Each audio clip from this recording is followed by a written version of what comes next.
Okay, well, hey everybody. Welcome to another episode of Love and Life. Chelsea just made a joke right before she hit the record button, and so we couldn't help but laugh. But that's great. That's who we are, and welcome to another episode. I'm Aaron. Which we knew. Yes. Well, I mean, I thought we were going to do the thing. Like, I'm Aaron, okay. And I'm Chelsea. And I'm Chelsea. Okay, well, I guess... guess... Do you want to open it that way now? No, we already opened at this point. We don't need to do that anymore. I might clip that. Okay, yeah, well, so that happened. Yeah, thank you all for joining this episode. We're so happy that you came back to listen to us. And for those of you who are tuning in for the first time, welcome. This is our... wonderful podcast where we talk about our experiences as a blessed family.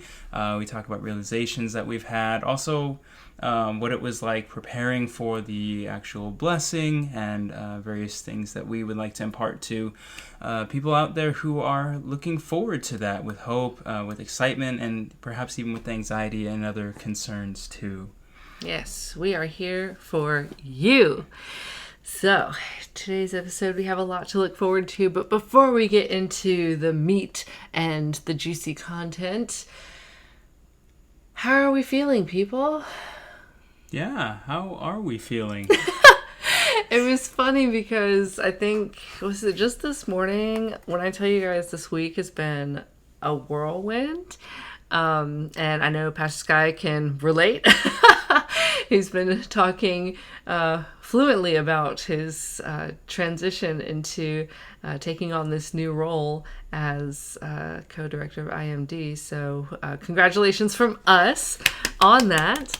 But yeah, it was just really, I guess, refreshing in a sense. I think it was this morning. We're recording. Today is Thursday here. And he opened up and he's like, I always tell you guys about how I'm doing, but I never ask how you guys are doing. And I was like, that was nice. So I was thinking the same thing, you know, like, let's just do a little check-in with our audience, check-in with, you know, everybody. It's August. It is. We are halfway through August. It is the 15th. Right. Today is exactly the 15th. Yeah.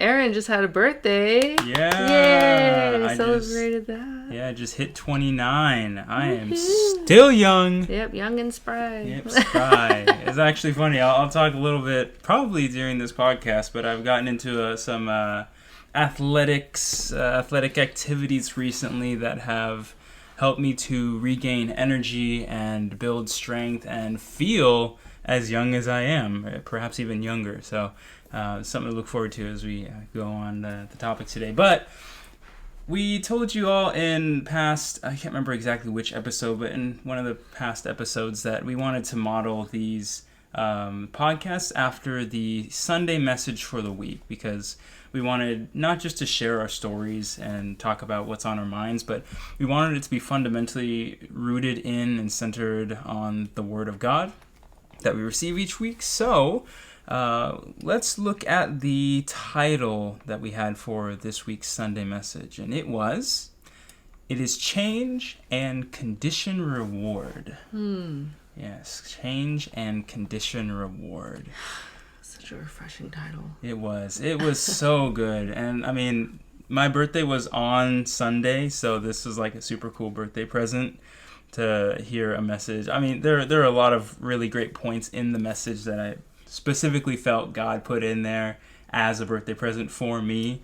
They don't exactly relate. Well, they relate to the title, obviously, but they're not super relevant to the podcast topic we're going to talk about today. So I'll save those. If anyone wants to know them, you can reach out to me individually.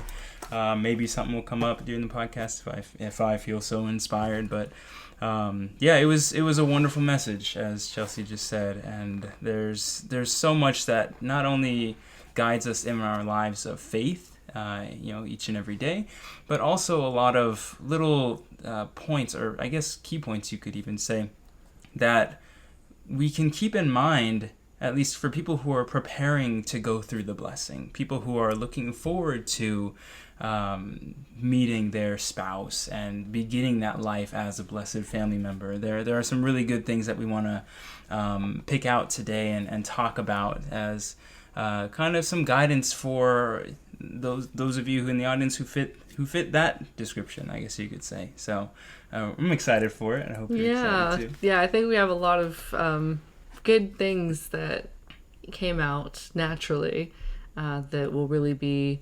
appetizing and also encouraging. I think what makes me feel so refreshed about messages like this one in particular is that there is so much hope embedded in the fact that God gave us the gift of change.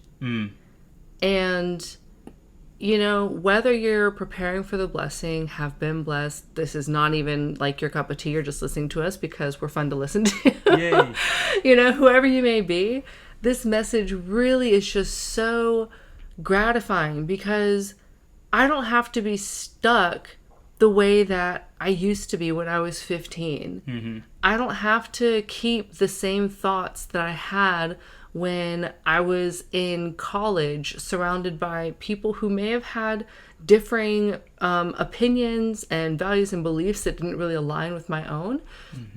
It's like, I again feel recharged with this sense of purpose. And, I was sharing with Aaron the other evening, I was saying, I just found myself praying like, God, I really do want to change. Like, still, I'm in my 30s now, and it's not, I don't find that I feel anywhere near satisfied with, like, oh yes, okay, I've done everything that I can do and I'm perfect now. Like, I don't feel that way whatsoever. And so it's like, well, God, you gave us this message, so there must be like some nugget, something that like I can pick out and work on and, improve upon. And it's something that I started to give a lot of thought to as well, because in our lives, we have these periods where things are going really well and we get really comfortable. And it's in those times that like kind of like, how can I describe it? Like spirit of stagnancy. Like I'm just kind of coasting through and things are good. And, the message kind of warns us about that state of being too comfortable to where, I love the key point that was saying you can't set a standard based on what makes people comfortable or based on what people want, because what suits each person's heart is going to be so different. And so, once again, I caught myself reflecting and thinking, God, what are some things in my life that I'm doing that I'm not even thinking about, like I'm just doing on autopilot, that are not at your standard and that are not appealing and pleasing to you? Because, I don't want to be looking at myself through some flawed mirror and just assuming that because I'm doing X, Y, and Z, I'm good, I'm in the clear, I don't need to check myself. And it can be little things, I think even just like setting better conditions in terms of time and being more diligent in certain aspects of things that I may already be doing. It's like, okay, sure, maybe I am keeping the services, but am I really like super focused and keen and like locked in? Or am I just kind of coasting by? So it's like things like that that I'm really trying to be more intentional about. And I think this message really made me feel so encouraged and empowered to do so. And I think, honestly, one of the beautiful parts of this message in particular is it didn't come out saying you need to change or you're going to suffer. Like, it was... the title was "It is change and there's a condition reward," and I'm not native in Korean, I'm not fluent in Korean by any means, but there's the word that is used in Korean and the reason why there's a hyphen between condition and reward in English. It has the same term in Japanese, which I am very fluent and comfortable with, and it's literally the condition and then the reward that comes as a result of it. I mean, I could bore you with the Japanese joken taika. But it's basically, yeah, exactly what it is in English. Like there's a condition that you set, and then the reward that comes as a result, right? And so it's beautiful because we change. It's a call to action. We need to change, but when you change, there's a condition that you're setting, and you will be rewarded for that. So there's a much more positive spin on it than saying you need to change or else, right? Which is another reason why it's so hopeful. It's like, wow, the more conditions I set, the greater the reward is going to be. And So great. and of course, that doesn't have to just be monetary, right? In most cases, it's not just monetary, because life is so much more than just money. But there's so much that you can gain. It could be a change in perspective. It can be an opportunity. It can be realizations. It can be building relationships. It can be distancing from things that are harmful to you. It could be monetary or there's so many ways that God can reward you and bless you with the conditions that you set. And that's actually one of the points that we wanted to talk about today is, there's a condition that people who are preparing for the blessing are setting. They're praying as diligently as they can, as frequently as they can. Of course, daily is the most ideal. At the pre-dawn would be even more ideal, right? And there are things that each person is doing to learn about themselves and to fix character flaws, things that really cause dissonance between them and other members or them and just other people. And, it could be broken relationships in their families or past traumatic experiences, or it could be various things that make it difficult for them to, I guess, live in a sense, or things that would make it more difficult when they actually get married. And so people are working on these things. And one of the points that, or actually, let me just read the part from the message and kind of tie it in. The point from the message that I that led me to think about this was, you receive rewards according to the condition, according to how much you've changed, right? And it goes on. It says, that is why Sunseem changed and made himself first and then receives the word, right?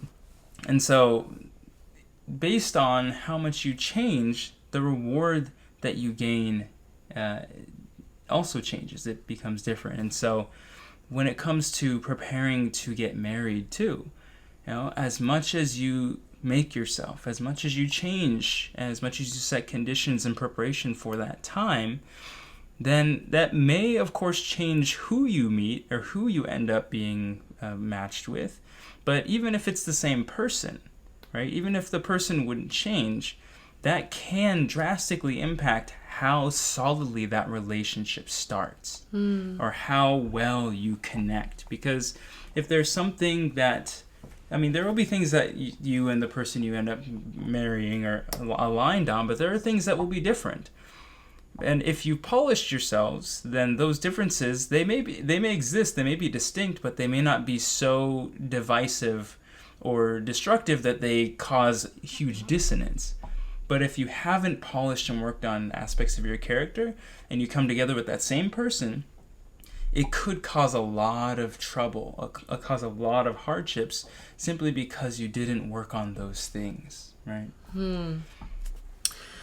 Yeah, I think what you're saying is exactly right. And, something to keep in mind is that, one of the things that I thought of quite a lot before the blessing was that I wanted someone who was centered on God, because I know that I can trust someone who puts forth that level of effort towards heaven to also have a similar heart towards a spouse. And what I mean by that is, when the word comes from heaven and gives us some direction that says, do this, be this way, someone who readily adapts to that and says yes and amen and takes it and goes with it, that's a person who's so pleasing to God's heart. And in the same way, once you're in this marriage, you're in it and you're together. And so, the focal point really does become, how do I care for this person? And do I value this person well? I mean, and if you really are coming at it with the heart of this person was, I don't want to say given, because that sounds a little bit like dated language, but like, how do I put this without it sounding like not what I want to say? We're talking about setting conditions and receiving like reward through that. And so it's not to say that the person is a reward. You know what I'm saying? I'm trying not to like make it sound like a person is being objectified, like, oh, I worked so hard so I earned this person. Like, it's not that, but it's the sense that my relationship with God has determined that God sees this other person as a suitable fit and match for me. There, that's what I want to say. And so, where was I going with that? You guys, I'm sorry, it's 10 o'clock over here. It was a long week for Chelsea. She actually was taking a little nap before we started this. She was exhausted. So, I mean, I'm surprised. I'm looking at her right now. You can't see her. I can. I'm looking at her right now, and I'm thinking, wow, she woke up so quick. Because I'm so excited to talk to you guys, even if I lose my train of thought. So please forgive me. Yeah. Okay. So where was I going with that? Oh, yeah. If you see the other person as someone that is precious and was, in a sense, like a gift from heaven to you, much in the same way, like Wonmyeongdong, then like continuously you're going to work to love and cherish and care for that person. So people who center on the heavens are going to have better outcomes in their marriage, because you don't get so caught up in the humanistic perspectives that often kind of tear apart relationships, I think. Like, oh, I want this person to look a certain way. I want them to dress a certain way. I want them to act a certain way, like that kind of stuff. Yeah, where you just kind of start to pick out on things that really are not fundamental, it's and I think over time you both find what suits like your lives in a relationship. It's kind of the same as when you change jobs, like your attire is naturally going to change because a corporate position is different from somebody who's working in construction. They're not going to do the same things or wear the same things. And it's the same thing in this situation too. Like the things that were fine before you were married, it's like, okay, you don't really need to care so much about certain things. Now when you're married, you care about them a little bit more, or you care about them in a different way. And then the same thing is true when you have a child. It's like, okay, well now I'm at a different stage where what I do and how I am will affect my children as well. So there's just more nuance and more details that get added into it. And we're going through a lot of different points, but there's a certain thing I wanted to touch on before we move through and up to like different topics. One was, we're talking about making yourself, and we're talking about how that can really impact the kind of person that you meet, or even if the person wouldn't change, then it can impact the quality of that relationship when you do come together. And so one question that naturally would come to mind, I imagine, as you're listening to this is, well, how do I change myself? How do I make myself better? And the answer actually is something Chelsea kind of mentioned when she was talking about how great it of a sign it is for someone to show great devotion and love for God and take His word and run with it. The answer really is, you get a message every Sunday, you get a message every Wednesday, and you get pre-dawn messages. But if nothing else, at least for the Sunday message, find something that you can realize from that and take action on it to make yourself better every week. That even if it means you change one thing about your daily habits, you change one thing about the way you speak, you change one thing about the way you interact with a certain person or certain people, even if it's just one thing every Sunday, by the end of 1 year, you will have changed 52 things about yourself for the better. At the end of 2 years, you will have changed 104 things about yourself for the better. And it just keeps going. It keeps multiplying as you add on years. Right? Now imagine you take that with the Wednesday message too. Double that in terms of all the things you can change that you can work on. And then you take pre-dawns too. Well, you like what times 6 from there? Because you get like pre-dawn message Monday through Saturday, pretty much. And so the word, not just hearing the word, but hearing it, gleaning something valuable from it that you can work on in yourself, and then doing it. And it doesn't always have to be alone. You can work with other people. You can work with leaders, whatever. But working on something concrete will guaranteed give you the opportunity to move forward and to make yourself better. So that when a time comes, maybe it's been 2 years, 3 years, 4 years since you've been preparing, since you've been listening to the word or whatever, to where you actually have the opportunity to meet your spouse and go forward on the path to marriage, you will have changed so much more, or so many more things about yourself for the better than if you were to just sit complacently or just hear the messages and let them kind of float by. Right. Yeah, 100%. And as you were talking, I mean, I just kept feeling this pounding line run through my head, and it was just grab and cling onto the Holy Spirit as you go through this process. Because, you know, it is great to change. It is greater to change in tune, in sync, and in line with what the Holy Spirit is moving you towards.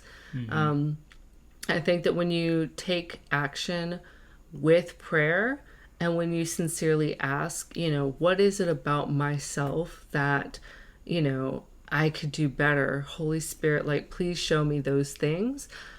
Then you don't feel so overwhelmed. I think that, you know, in a society that puts a lot of pressure on people, and I don't want to get off track here, it can be really hard to have self-confidence.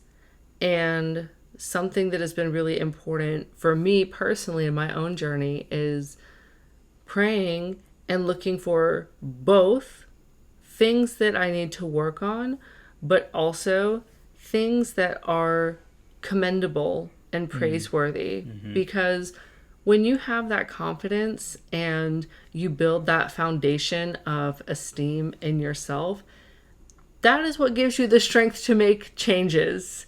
I think when people are really hard on themselves, and it's easy to get critical of ourselves because we're being told we need to change, we need to fix ourselves. And, you know, it's like, I mean, I think, you know, we're our own worst enemies sometimes, but there's a line that you don't want to cross, and you don't want to be so critical that you cripple yourself and feel that I can't change, or this is, you know, because of the situation, this is how I am. And I feel like I'm just kind of leading us a little bit into the second point of overcoming difficulties. I'm not going to stop you. Keep going. Okay, cool. I just tell them. Yeah, so as Aaron was kind of recapping the message before we started, one of the points that came out was how God is saying that these rewards are granted taking all of our situations into consideration, and great rewards are earned through us putting in the effort to overcome tribulations and difficulties.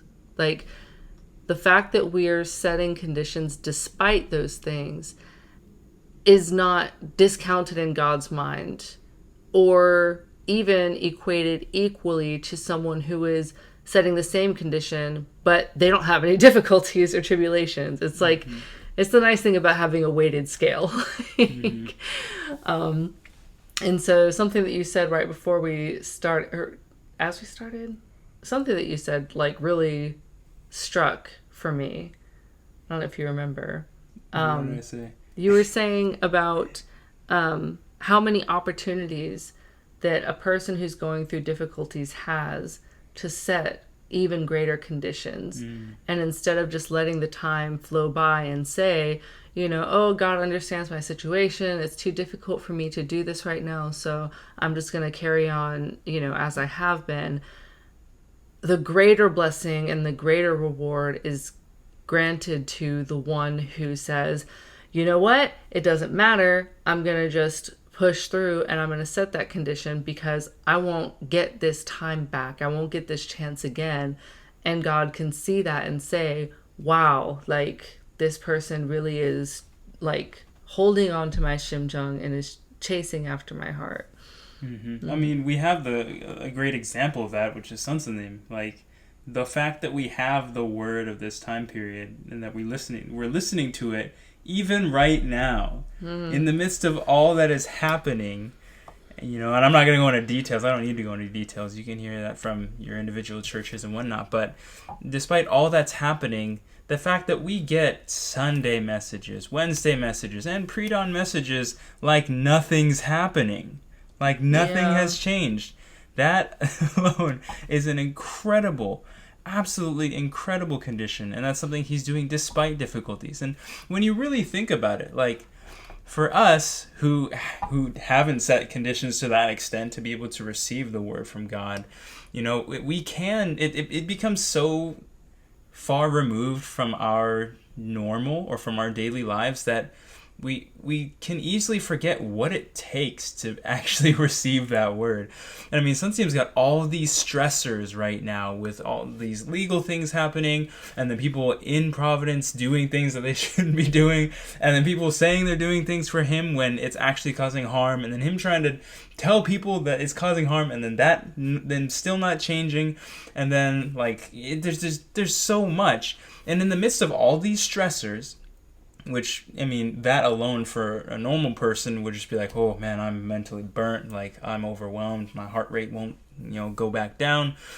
He then takes, I don't even know how many hours a day, I don't even know, but like with whatever sleep he does get, still wakes up at pre-dawn, prays to the point that God is moved and gives him the word, and then writes it and sends it. Every single day. And I mean, certain proverbs, of course, they can be broken out over the course of a certain number of days. So I don't know if he's actually receiving like X number of proverbs every single day, but the fact of the matter is he's receiving the word from God every week without fail. And it's what God is trying to say to us at this time. Yeah. And he's sending it out while dealing with so many other things. And, like, I mean, that... It's such an incredible condition. And, you know, it's in the midst of difficulties. You know, and yet we still benefit so much from that. I mean, how many of our lives, how many of our problems and our concerns are resolved, or at least how many of us are given the key to resolve our problems through the word that he's receiving? Yeah, just one proverb really can be the difference between spiritual life and death, and even physical.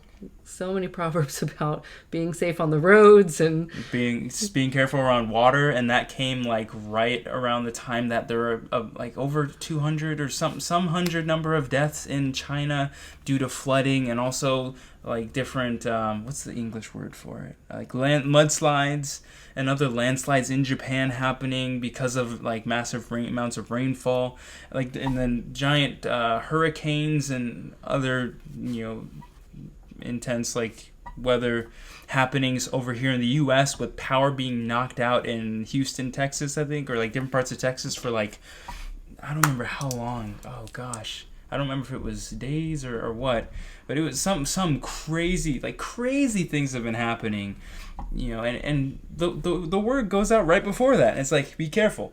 And people are like, okay, yeah, we'll be careful. And then you see oh my gosh, I see why God said that. Yeah. Right? But it really, to your point, it really does. It really can change not just our spiritual outcome, our spiritual destiny and fate, but even our physical fate can be influenced by the word that we listen to, right? And in this example, it shows that Sun seems incredible in setting these conditions, but it may not be as tangible for some people listening, because we're talking about how the blessings are great when we take action despite difficulties. So let's bring that back to this topic of people preparing for the blessing. Yeah. Well, as we're jumping into that, if I may, what you're saying just really kind of gave me this light bulb moment that was, there's something about Sunsim's perception of time that makes him able to do these things.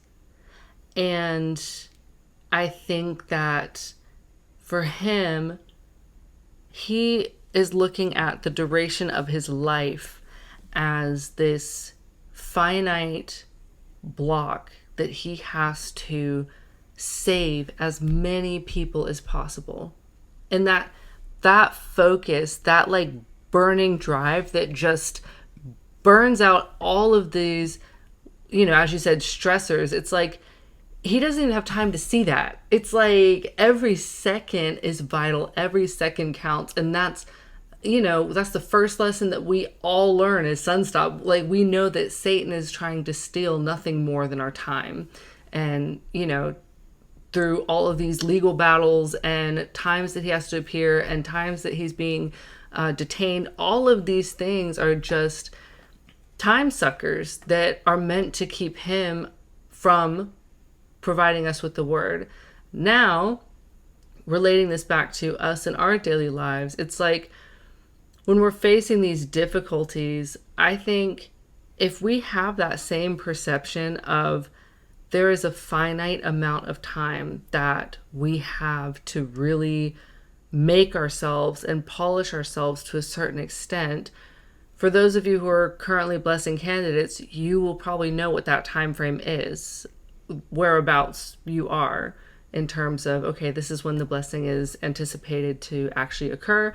And so now you have a time frame to work in where it's forget the difficulties. It doesn't matter if you have, financial struggles, or I'm not saying it doesn't matter. I don't mean to sound discompassionate, but what I'm saying is you have to set your mind wholly on utilizing what time you've been given to set these conditions, to polish, to run, because I promise you, this time does not come back, especially if you are able to go out and evangelize. It is a different time when you are married and have a young child and a full-time job. It's just different. And so I mean to totally circumvent. Go ahead. Yeah, I mean, well, to kind of go along with that, I guess I'll preface before by saying my first lesson was not Sunstop. Yeah, I mean, obviously we know that not everyone learns the same first lesson, but yeah, the point was not to say that. It's really we have to understand the value of time, and how we use our time and how that drastically can impact the flow of events in our lives, right? And so, but when we actually think about the difficulties that we face as we prepare for the blessing, right?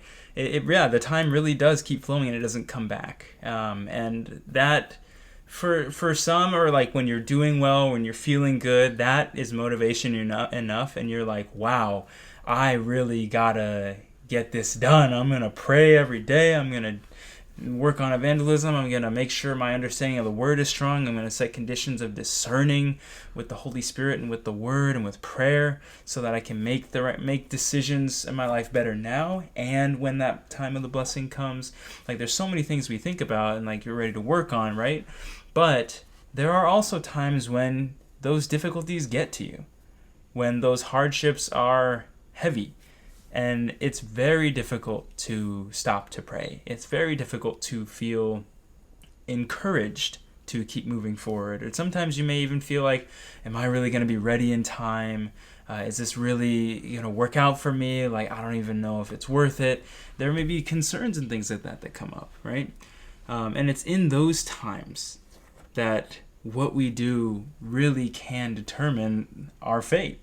And so in those times when you're really struggling, where perhaps you had a really long day at work or whatever, and you're just like exhausted, and you're like, I really don't want to pray. I'll pray about it tomorrow. The blessing's not for like X number or whatever.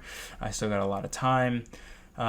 Instead, like, understand that every day you pray, even if it's just for that one day, or for just a few minutes, or even just a few seconds, that's part of that condition, and that communicates something to God, right?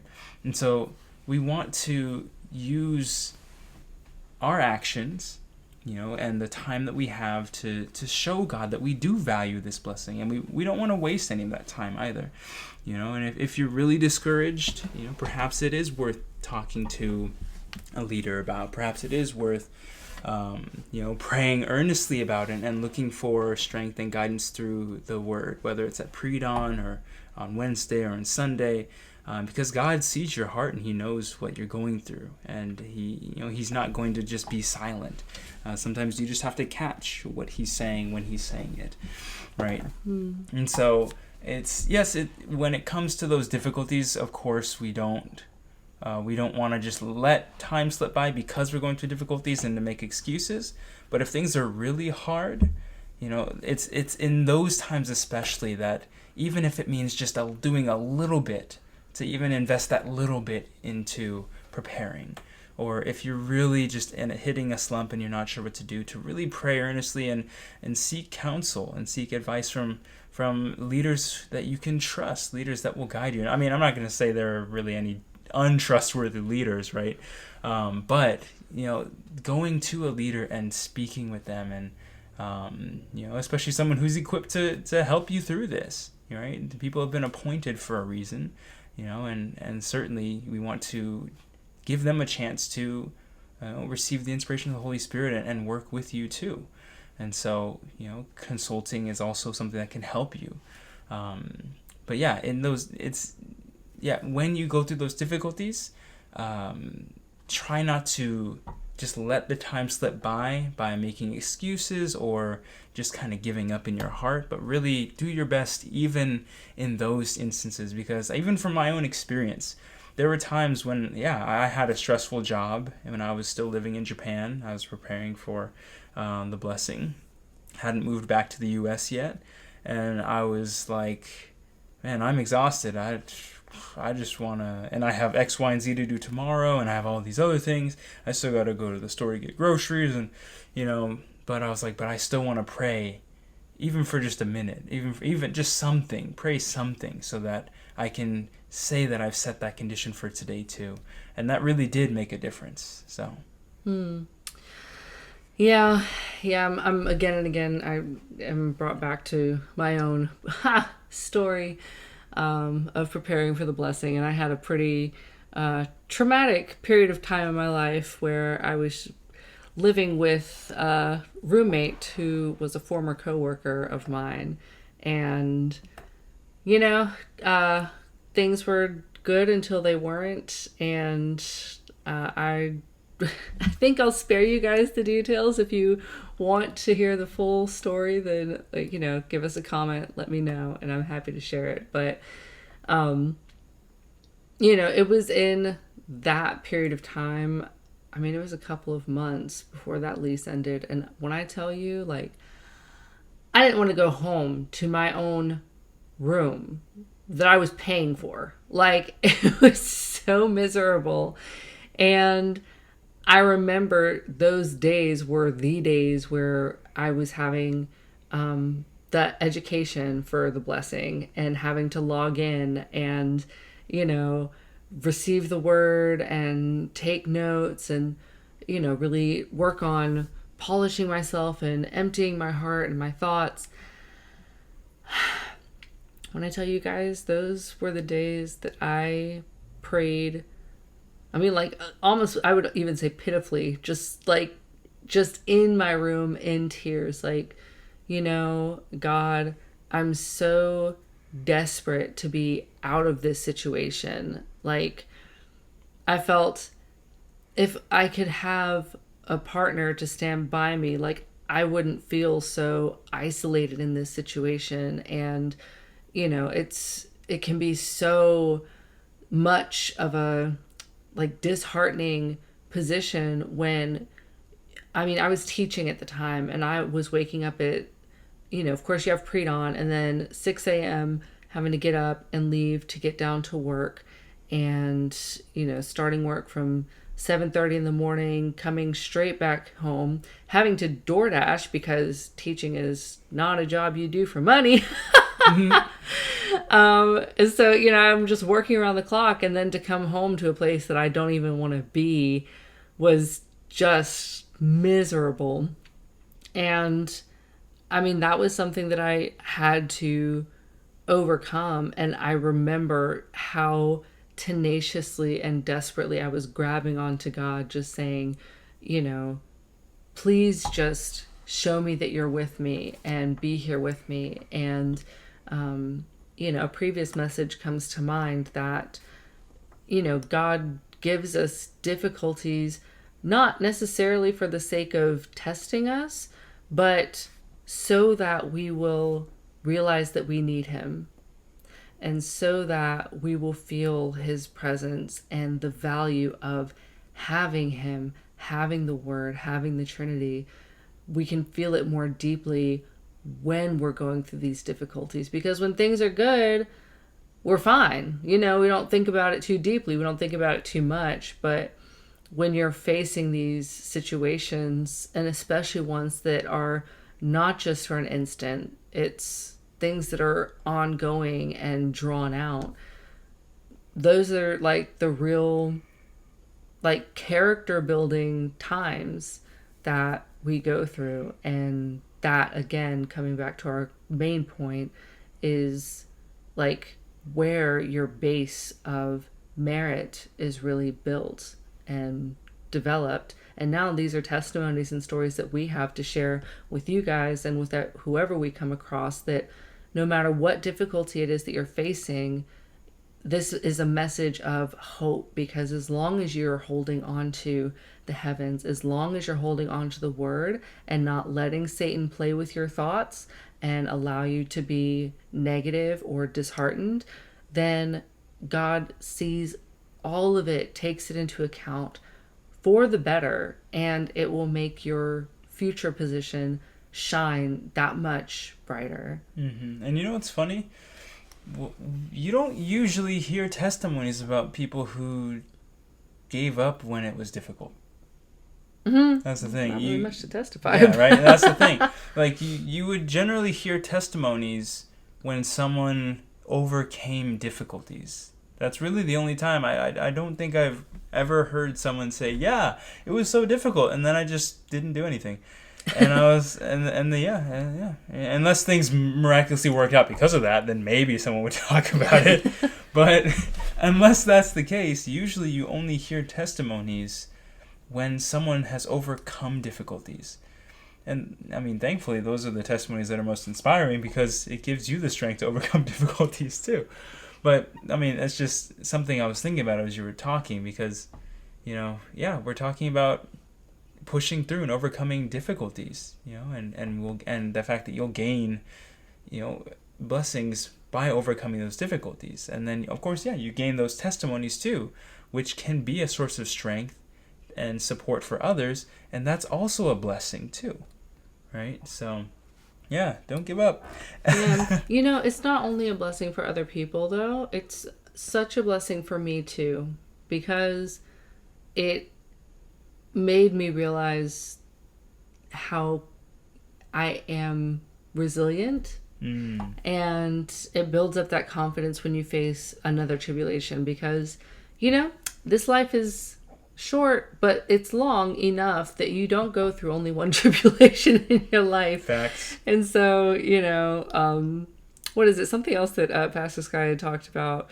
Oh, like leaders who have been around in Providence for a while, like kind of seasoned veteran leaders, may have seemed a little bit callous or detached when the big, I don't know what you want to call it, hullabaloo of 2023 occurred. And it's like, yes. Yeah, but because they've, gone through this before. And so it's like when it happens again, it's not like something that causes this huge disruption. And so, it's good for us. Again, we're working towards change, and a part of that change is, in a sense, like getting those calluses and building up our strength and ability to say that no matter what life brings my way, and no matter what tactics Satan tries to employ against me, I know that when I call on the Trinity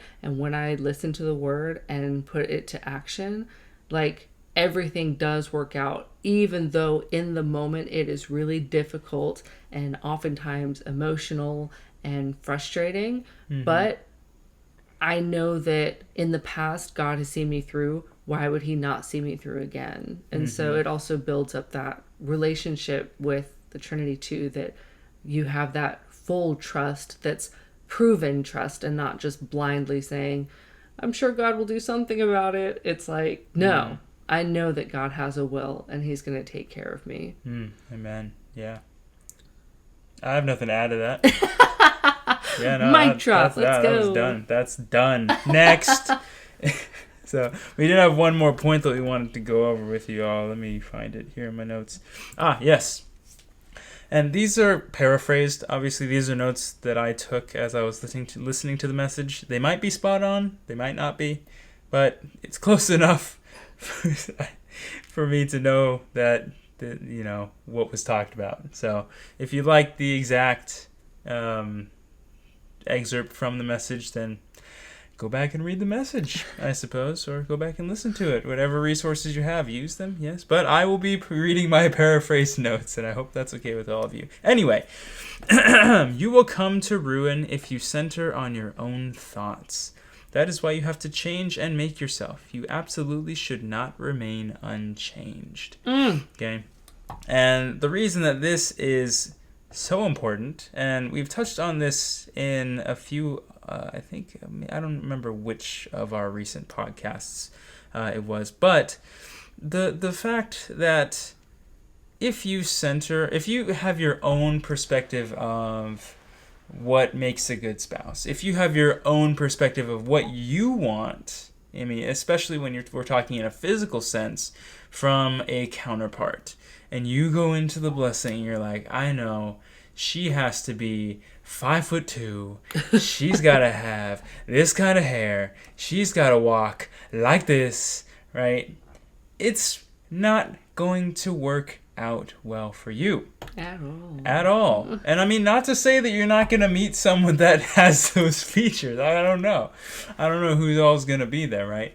But the fact that you're focusing on physical expectations, things that you see are important right now, isn't going to guarantee, one, that it's the will of God, or two, that things are going to work out well because of those things, right? Just because you like certain things about a person doesn't mean that's what's going to make you happy for your whole life, right? And that's something that I think, people in the world really should also take into account. And not to say no one does.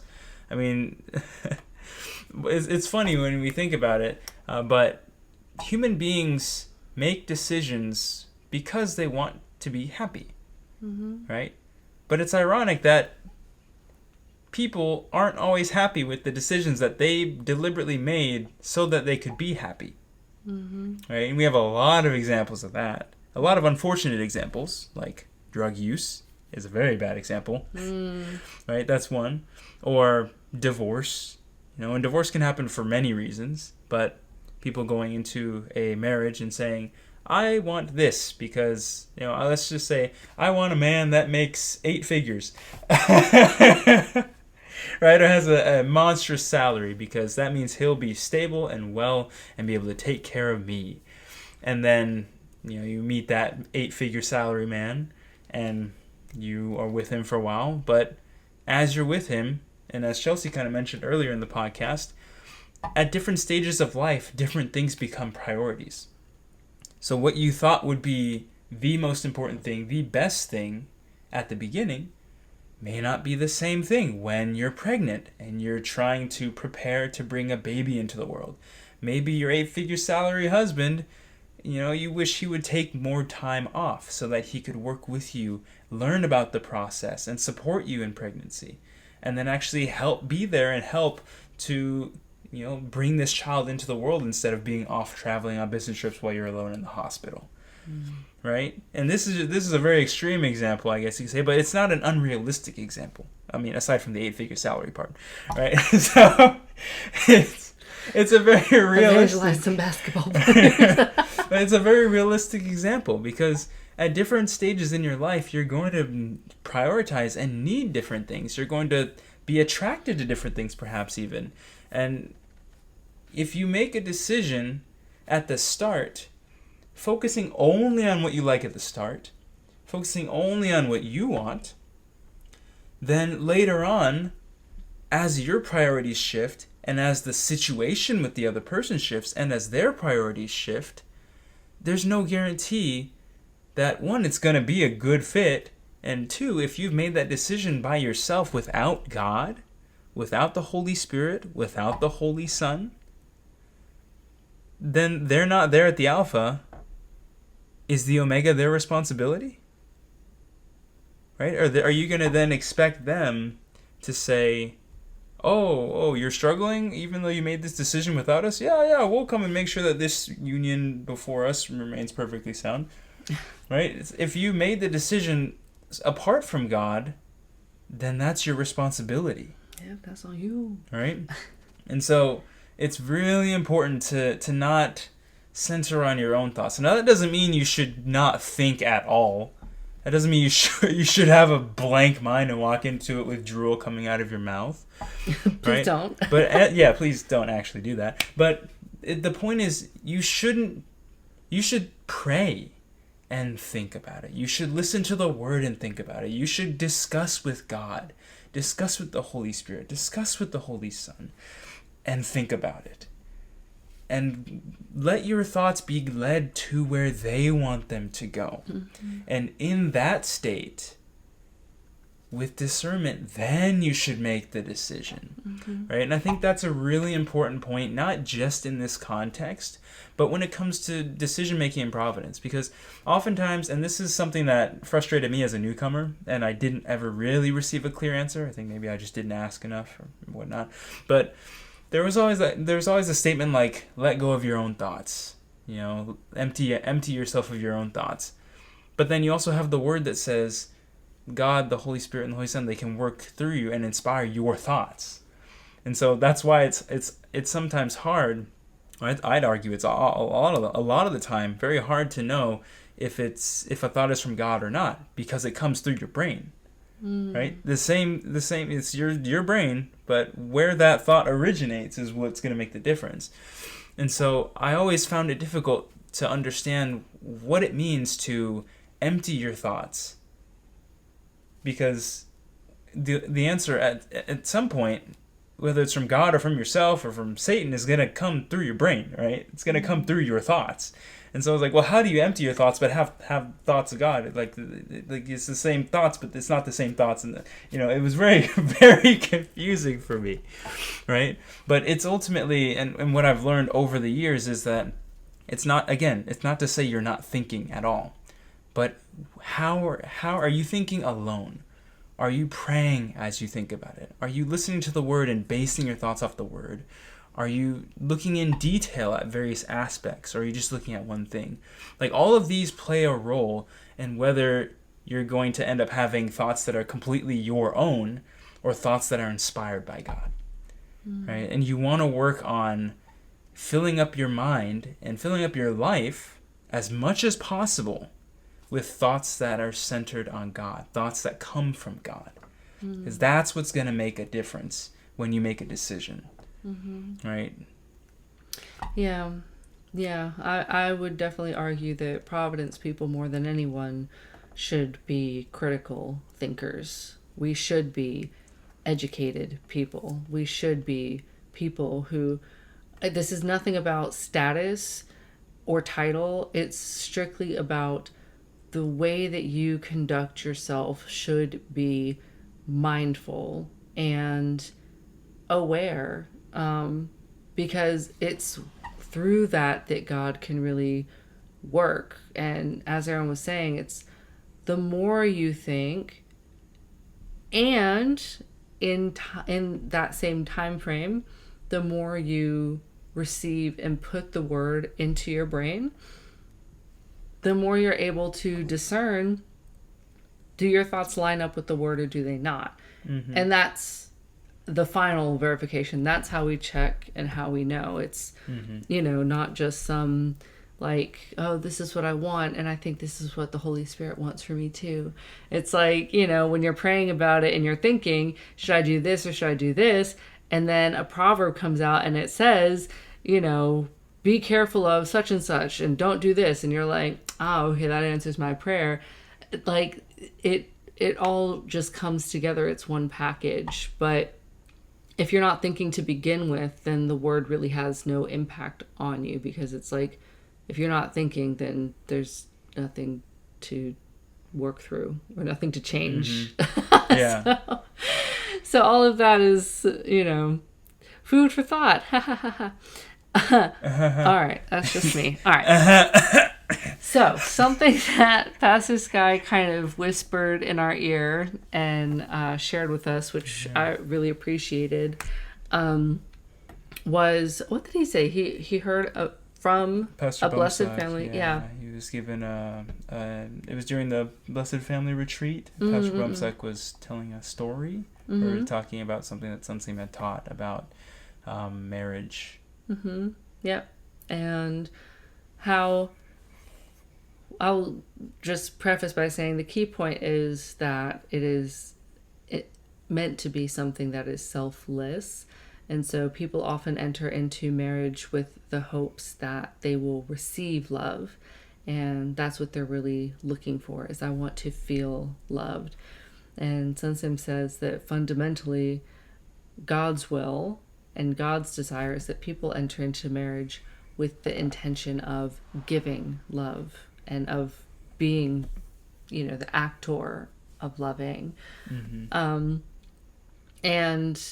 Aaron and I both received this message at our respective workplaces today, and literally we haven't talked about it until just now, but I think it hit both of us, I would venture to say, in very similar ways, where it's something that's just so profound and really can only come from heaven. Because it's absolutely true. It's absolutely right that human beings, because we're modeled after God, like, we want love. We want to receive love. But when we look at it from God's perspective, it's like our purpose here, though, in coming together is to love and, to support, to care for, to cherish, all of those, beautiful words that we have, but they have such deep significance and meaning if you actually take the time to reflect on them. Because you now have each other to rely on. And what makes a marriage smooth and what makes a relationship really beautiful is when you're able to put your heart out and care for someone, and for it to be received well and reciprocated in the same way. Yeah. When I heard this, the message that Pastor Sky sent to Chelsea and I think what was it? I don't remember what my initial thought was, but thinking about it now, the thing that comes to mind is that there's so much more power, so much more forgiveness, and so much more value in giving love in a relationship rather than receiving. Because if you go into it with the passive mentality of just wanting to receive love, then if love doesn't come the way that you want, you're frustrated. Oh, I wanted them to do this. Why don't they do that? I wanted them to say this. Why don't they say that? I thought it would be like this. Why aren't they making it like that? It becomes very much about what you're not getting and what the other person is not doing, which is causing you that grief or that frustration or that discomfort. Now, on the other hand, if you say, I want to be in this so that I can give love, then when you're giving love and the other person isn't receiving it the way that you're intending, and maybe they're frustrated, your first thought, if you're really there to give the love, isn't going to be, oh, I gave my love, why didn't they accept it? Your thought will be, I did this thinking that they would appreciate it, but it actually has made them upset, or it's made them confused, or they didn't really care that much for it. How can I change what I'm doing, the way or what I focus on, or the method, so that the love that I'm trying to give can be received as much as I'm giving, right? So the focus is no longer just on, just receiving love or just on wanting to make the other person receive your love the way that you're giving it, but it's about understanding the other person and finding the way to love them that really will communicate that love to them, right?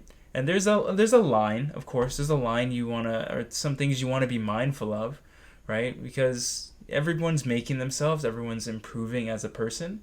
And so the ways that certain people may receive love or they may value the love that is given isn't always going to fit with you, isn't always necessarily going to be the best thing to do. But at the very least, you can communicate about that because you, as the one who's trying to give the love, are looking for ways to make sure that love is received by the other person, right? And having that perspective does give you more authority over your place in the relationship. It gives you authority over your love and how you give it. And it also gives you more of a heart of forgiveness, because you're not just focusing on what the other person should do for you. You're focusing on what you can do for the other person and how perhaps you want to change things so that it can be received well, right? And there's so much good that can come out of that, right? To focus not just on receiving, but really on the giving aspect. And I mean that's my thoughts on it. I thought it was such a wonderful point that was made. I mean, obviously, Sunseem's preaching about it. It's going to be incredible. And I mean, this is all very theoretical, right?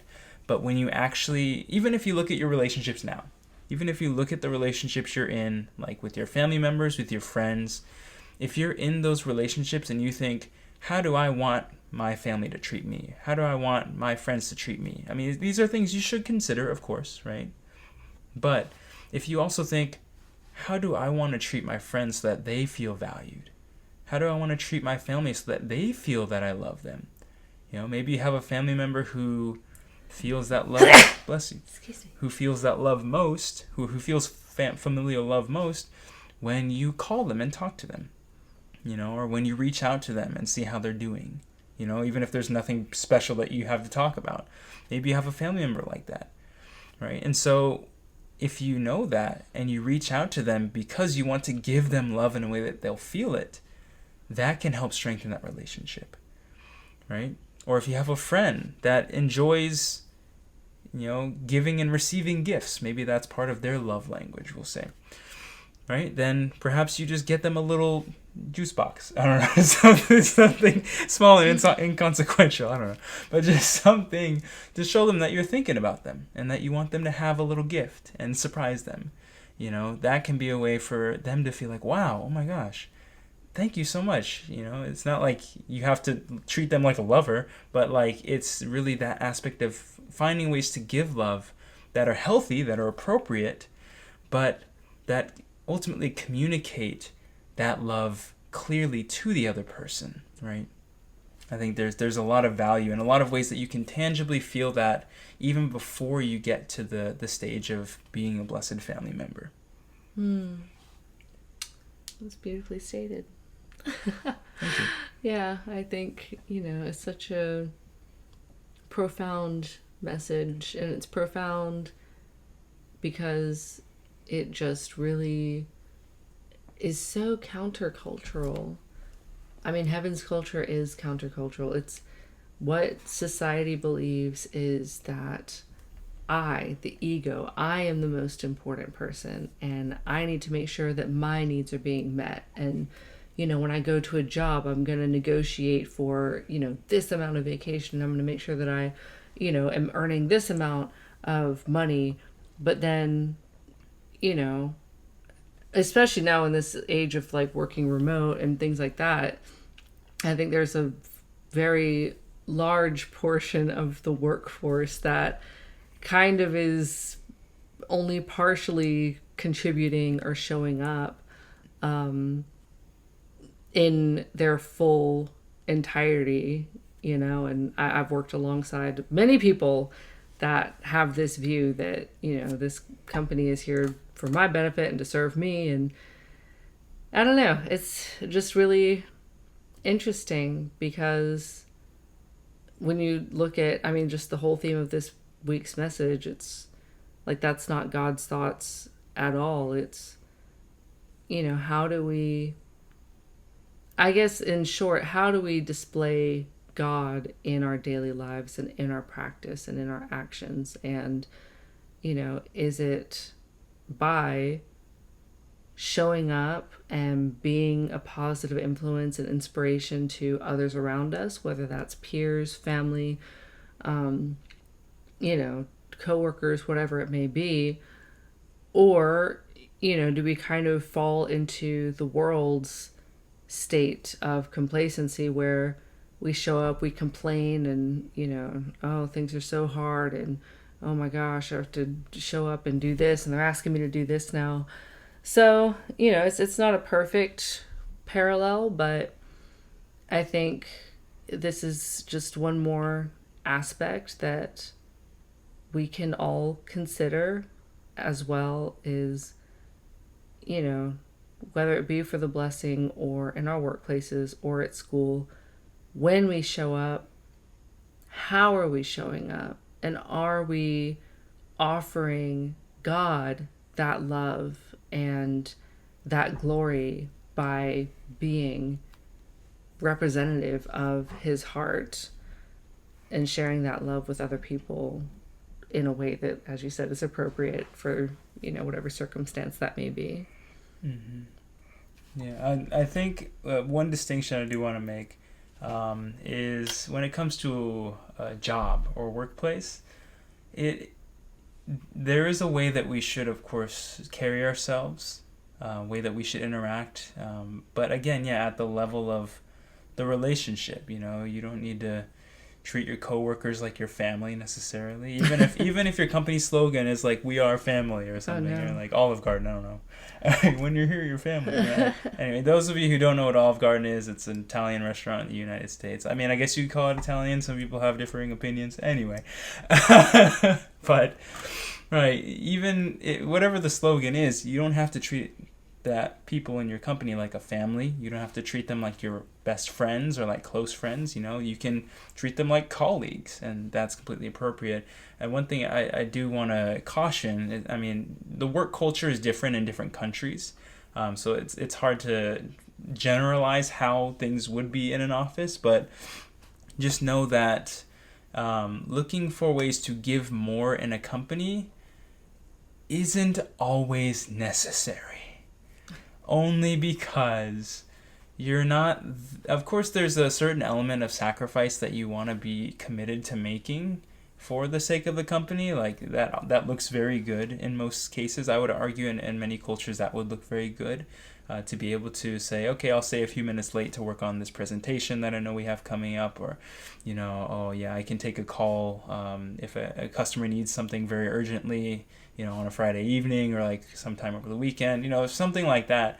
But when it comes to a business, there's a difference between sacrificing to be kind or to show love, and being exploited. It's very easy to be exploited if you just go way above and beyond, like more than you're given credit for, perhaps more than you're actually being compensated for. So especially when it comes to workplaces, know that of course you want to be respectful, be caring, be loving in a way that's appropriate for that relationship, but also don't feel like you have to give 1,000%, because you're getting paid to do certain things, and of course you should do those things, and to show your commitment perhaps you'll do a little bit more, but just be mindful that they're paying you and you're working. That there's no obligation to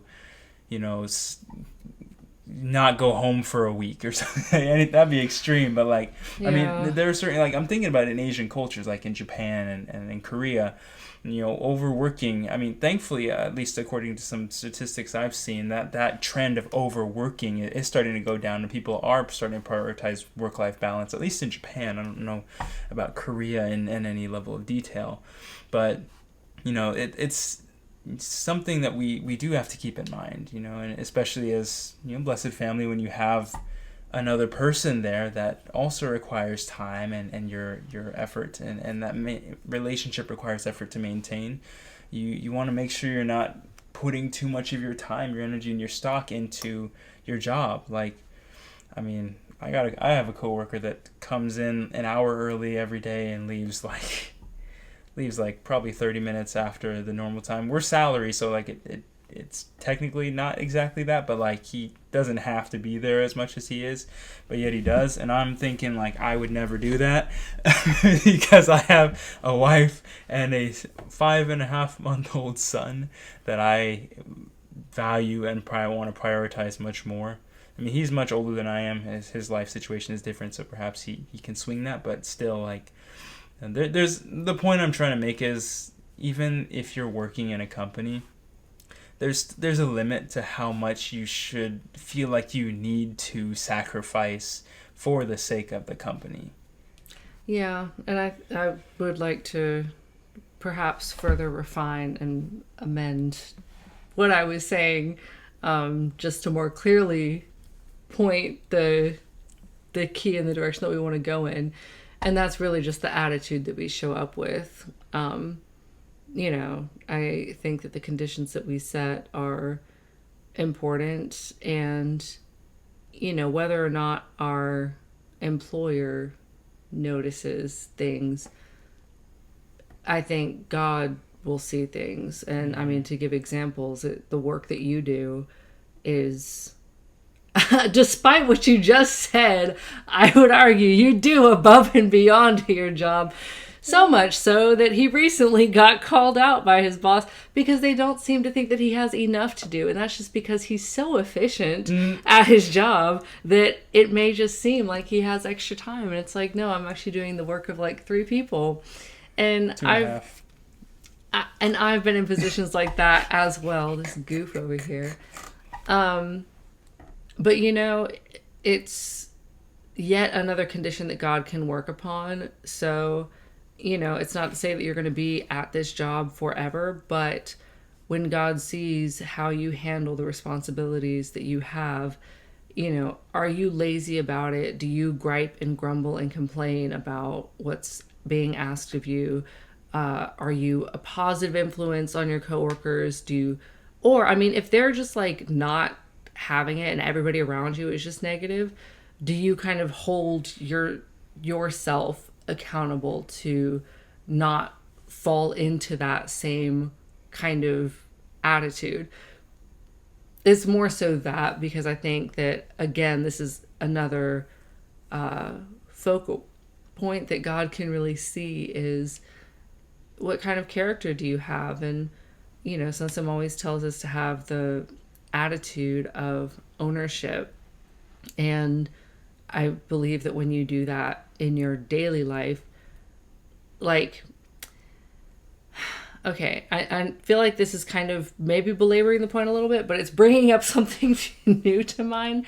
That is, if you treat this stage in your life, let's say you work at a company that, you know, you are kind of showing up for perhaps more than you necessarily need to, but you're setting this condition that when you start your own business, you already have like this muscle built in of looking for the next thing that needs to be done or what can be done to improve the situation. I mean, Aaron and I both very much have this mentality that when we see the systems that are in place around us, we're not satisfied with just idly sitting there and saying, well, it's the company's problem and like it's going to affect their profit, but my salary is going to stay the same. So I'm not going to suggest anything. I'm just going to let them keep doing the same thing. That's never the case. It's always, hey, boss, like I saw that this is what we've been doing. I think that this would be more efficient for us. What do you think about it?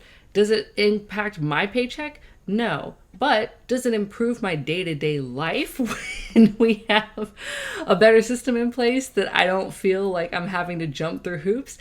So, I mean, there is some benefit that may be less tangible than, you know, more money in my bank account, but still it's a condition that I'm setting, and still it's something that I believe is valuable in its own sake.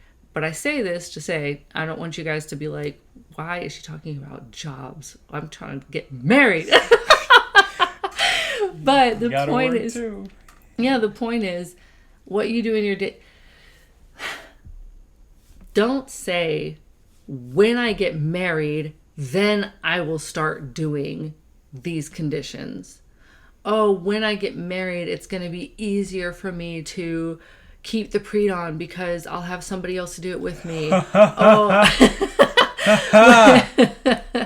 When I get married, you know, we can go and out to do evangelism together, you know, whatever it may be. Or then I'm going to like really set these conditions of prayer because then we'll pray together and it'll be a double strand and whatever it may be.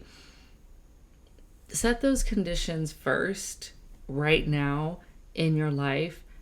Because again, condition reward. And when you've set those conditions to whatever extent, guess who God is going to reward you with? Someone else who is setting those conditions. And so when you come together, that's when that like fire really comes, because you're not both always going to be on your A game. Mm-hmm. Sometimes you're going to be pregnant. Or sometimes you're going to be sick, and there are going to be things that, you know, you're struggling with given physical circumstances, but now you do have a partner to share that with. But if the condition had never been set before, then there really is no, nothing to really work with, and God can't really bless you with somebody to carry you through. Mm-hmm. All right, guys. Don't pause it. I'm going to go grab Keo, see if he'll say some goodbye. He actually just woke up from his nap. Can you start? Nap, his first portion of the sleep. It's 11 o'clock. Yeah. But, can you start wrapping us up? I'm going to go grab the little man. All right, let me grab the wrapping paper. I will start wrapping us. Yeah, we are that family. We make this silly, corny jokes. But guys, I hope this has not been a bunch of nonsense for you. I hope this has been something that is meaningful for you all. We really, if you couldn't tell, loved the message so much this week and have just been so excited to share again. We missed you all last week so much. It was just very busy for us. And if you hear in the background here the sounds of our beautiful son Keo, who is almost 6 months old already, if you guys can believe that. He's a hungry boy. Yep. So I'm going to go take care of him. We're going to go ahead and sign off. And you guys take care. Have a great Sunday tomorrow. Bye.